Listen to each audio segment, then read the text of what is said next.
Hey, what's going on, guys, and welcome back. So in today's video, I'm going to be talking about Legends ZA, how it performs, how it plays, is it fun, etc. If you don't know, I am a channel that covers monster taming games, so I don't just play Pokemon. I've played the recent Digimon game, I've played Monster Hunter Stories, Shin Megami Tensei, a bunch of indie monster taming games as well. So you're going to get more of a broadened perspective on this rather than just someone who only plays Pokemon games, because I feel like a lot of Pokemon fans that have only played Pokemon will just be like, oh my god, real-time combat, the game's great. So we're actually going to be talking about various aspects of this game and providing more of a, I guess, seasoned opinion as I've played other games with real-time combat within the genre and stuff like that. So anyways, make sure to sit back, relax, subscribe for more monster taming videos, and let's dive in.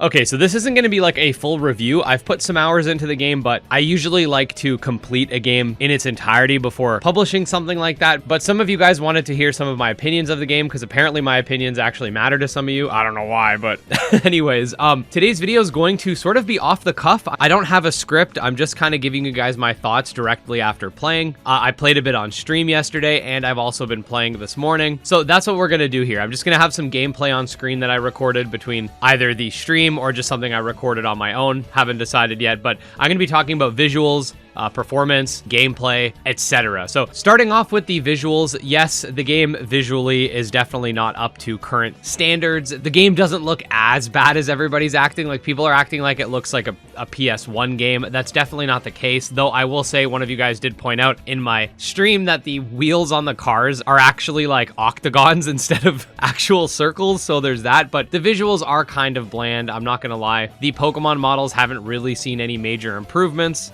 And like I said in a video I put out a couple of days ago, the game, much like all of the Pokemon games after the pixel art era, just doesn't look that impressive, which is unfortunate because I feel like pixel art Pokemon was like peak visually, at least with like Heart Gold, Soul Silver's overworld and Gen 5's in battle sprites and stuff like that. But that's neither here nor there. We've been 3D since 2013. And yeah, visually the game, guys, like, stop coping. It doesn't look as good as most other monster taming games out there. And I find it funny because I will get a lot of people who will like dog on a 3D monster taming game being made by like one person that has similar visuals to this, but then when Pokemon does it, it's amazing and innovative and it's a stylistic choice, blah blah blah. Now, visually the game is not that impressive. I'm not a huge graphics guy, so honestly that's not a big deal, but I will say like the world definitely does not feel very lively. Games like Monster Hunter Stories, Digimon Story Time Stranger, and even Dragon Quest Monsters: The Dark Prince, which also wasn't super visually appealing, still end up looking a lot better in my opinion.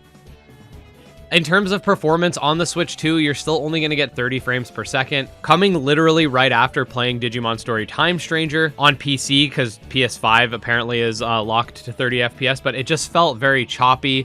There are going to be frame rate drops even on Switch 2. The in-game animations haven't really seen much improvement either, so performance-wise, guys, it's also not that great. Look, I'm not just listing a bunch of things I don't like about this game to dog on it or anything like that, but in terms of visuals and performance, you'll see even a lot of like hardcore Pokemon fans that aren't willing to ever criticize the franchise still say, yeah, you know what, visually it's not that great, performance wise it's not that great either. So in terms of gameplay, now I think the loop of Legends ZA is actually pretty interesting. You get to roam the open city and you get to sort of have real-time combat battles with various trainers or wild Pokemon. You get to sort of rise up through the ranks, although it doesn't end up working out exactly as you think it would. You basically get to battle other trainers, and there are like missions and stuff that you can complete while you're doing the trainer gauntlets, and that aspect of it's actually pretty cool. I also like the level design in a sense. Like, it's not the best level design ever, but I do like the verticality of the city where you can like go on the rooftops and then come down and then go up and then come down. I'm not a big fan of the fact that they basically added HMs again. Your Pokemon need to know certain moves in order to destroy certain objects, which now they're just TMs and you can infinitely use them, but it means that you have to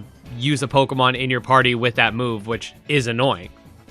The combat system itself does come with it a little jank. I've had my Pokemon get like stuck in crevices or on staircases and stuff like that. And honestly, guys, it does feel a little bit mobile gamey. Like, you basically can just spam all your moves. They all have cooldowns, but you're basically just going to spam your moves in rotation more or less. You don't have direct control over your Pokemon, so you can't really control how the dodging works and stuff like that. You can kind of sort of guide your Pokemon while running around the battlefield, which is fine, but I feel like a lot of people are just excited that the game has real-time combat and not really critical of it because of that. The lock-on system can be kind of annoying because when you're in a wild battle, you can actually get hurt by a Pokemon, but you can't roll dodge while locking onto them because while you're locked on, that is what allows you to access the attack menu for your Pokemon, which uses all of the buttons, including the roll dodge button. So you end up with this like weird situation where like to dodge, you have to stop locking on, and then you also have to not let your Pokemon attack because you're not locked on, which means you can't access the attack menu.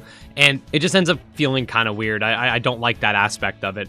The first 2 hours of the game are just a slog when it comes to tutorials. I literally streamed this with you guys on screen, and I wanted to die. Like, people kept talking to me, and it's not like, oh, you just don't like reading. No. Like, I don't mind when there's a lot of dialogue in a game. I loved Digimon Survive, but the dialogue has to like actually function in a way. So like, I don't need to hear about how awesome Pokemon are every 5 seconds. Like, if you're gonna give me dialogue, I want it to be like interesting and world building. I don't need to learn about the basics of Pokemon all the time. The game definitely needs skippable cutscenes. Like, characters will explain things to you that you'll literally get a prompt for right after, and I don't understand why they do that. So it definitely ends up feeling really handholdy in that regard.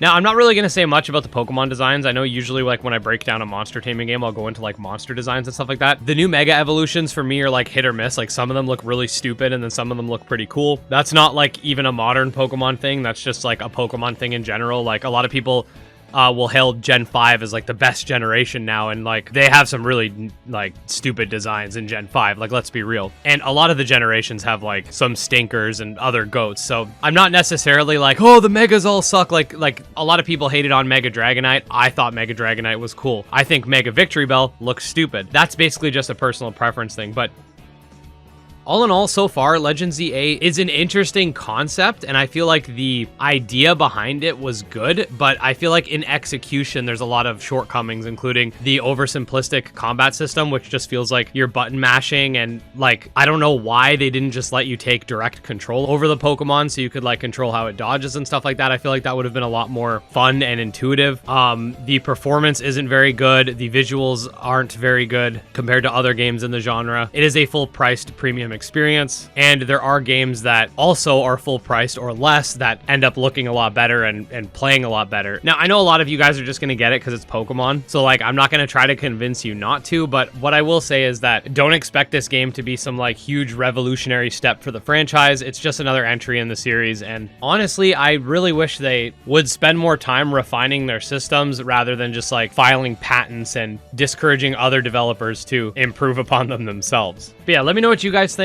Obviously, you're free to disagree. I personally, so far, like, haven't really been that thrilled to play the game after a few hours. It's not like it's a terrible game. I don't want to say that, but so far, I just feel like it has a lot of unfortunate issues and design choices, but again, those are just my thoughts. That being said, thank you guys so much for watching. Make sure to subscribe for more monster taming videos, and I'll see you next time. Peace.